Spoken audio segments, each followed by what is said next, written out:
এই গরমে রোজা রেখে ইফতারে তরমুজ মেটাতে পারে পানির চাহিদা। গরম ও রোজা একত্রে হওয়ায় তরমুজের চাহিদা বেড়েছে কয়েক গুণ। এ বিষয়ে বিস্তারিত জানাতে যুক্ত হচ্ছেন সহকর্মীরা। প্রথমেই যাব বরগুনার সুমন শিকদারের কাছে। আর সুমন, বরগুনায় কেমন তরমুজ চাষ হয়েছে আর তরমুজের চাহিদা কেমন দেখছেন বাজারে, জানাবেন।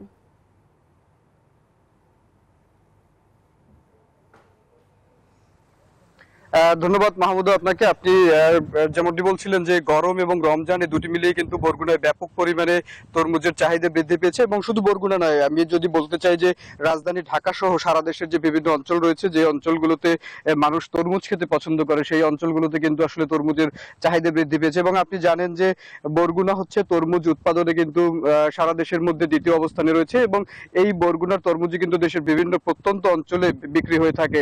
এবং আমরা বরগুনা কৃষি সম্প্রসারণ অধিদপ্তরের সাথে কথা বলেছি, তারা আমাদেরকে যেটা জানিয়েছে যে বরগুনায় কিন্তু এবছর প্রায় 8,000 হেক্টর জমিতে তরমুজ আবাদ হয়েছে এবং এই তরমুজ কিন্তু ইতিমধ্যেই গাছিরা যারা রয়েছে তারা কিন্তু তরমুজ বাজারে বিক্রি করতে শুরু করেছেন।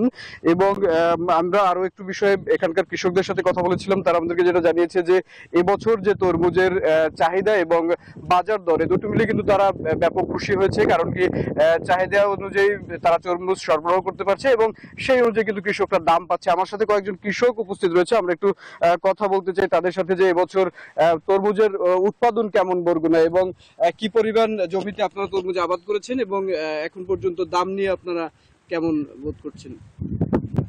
এখন পর্যন্ত আমরা মনে করেন তরমুজ উৎপাদন করছি, ফলন বেশি একটা আমরা মনে করেন ভালো না, মনে করেন গাছের আওয়াজ তো, তাছাড়া এবছর ফলন একটু কম, তাছাড়া খরচা যে পরিমাণ আমাদের খরচা হয়েছে বা তাছাড়া ওষুধ বড়িতে যে টাকার পরিমাণ গেছে আমাদের মানুষের পিছনে, তা বাজার যে অনুভূতি এখন আছে, সেই বাজার যদি এই পরিমাণ যদি থাকে তাহলে আমরা কিছু আশা করা যায় লাভবান। ধন্যবাদ। শুনছিলেন কৃষকরা কিন্তু বলছে যে এখন যে পরিমাণ বাজার দর রয়েছে এই অনুযায়ী যদি থাকে তাহলে কিন্তু তারা তাদের যে খরচ সেটি তারা উঠিয়ে নিতে পারবে। এই ছিল আমার কাছে তরমুজের এখানকার সবশেষ পরিস্থিতি এবং আমরা এখন চলে যাচ্ছি পটুয়াখালীতে, সেখানে রয়েছে আমাদের সহকর্মী শিকদার জোবায়ের, জানবো সেখানকার পরিস্থিতি সম্পর্কে। জোবায়ের।